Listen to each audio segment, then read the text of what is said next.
অনুরাগের ছোঁয়া শেষ দিনের দেবজ্যোতির আসা উচিত ছিল। এ কি বললেন রাহুল? 2022 সালে শুরু হয়েছিল অনুরাগের ছোঁয়া, যা একটি সময় টিআরপি তালিকায় এক নাগারে প্রথম স্থান অধিকার করে থাকত।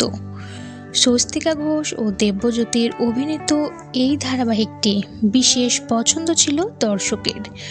অবশেষে প্রায় 4 বছরে যাত্রা শেষ হতে চলেছে, কিন্তু ধারাবাহিকের নতুন মোড় নিয়ে শুধুমাত্র স্বস্তিকাকে রেখে সমস্ত পুরনো চরিত্রগুলোকে বাদ দিয়ে দেওয়া হয় এবং গল্পে রাহুলকে প্রধান নায়কের ভূমিকায় আনা হয়।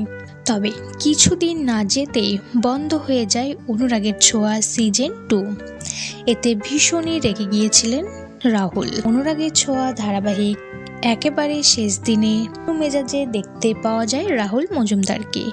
অনুষ্ঠানে রাহুল বলেন, এখানে দেবর আসা উচিত ছিল, ওই ধারাবাহিকের আসল হিরো। আমি ওকে নিয়ে আর কোনো রকম হিংসা বা কোনো কথা বলিনি। রাহুল বলেন, আমি দেব্যকে ফোন করেছিলাম, আমি জানি ও এখন ভীষণই ব্যস্ত, তাই আসতে পারবে না। থাকলে আমার খুব ভালো লাগতো।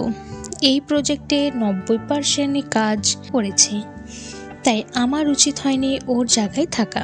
তো বন্ধুরা, আপনাদের এই বিষয়ে কোনো মন্তব্য থাকলে অবশ্যই কমেন্ট করে জানাবেন। ভিডিওটি ভালো লাগলে লাইক করবেন, চ্যানেলটি সাবস্ক্রাইব করে পাশে থাকবেন।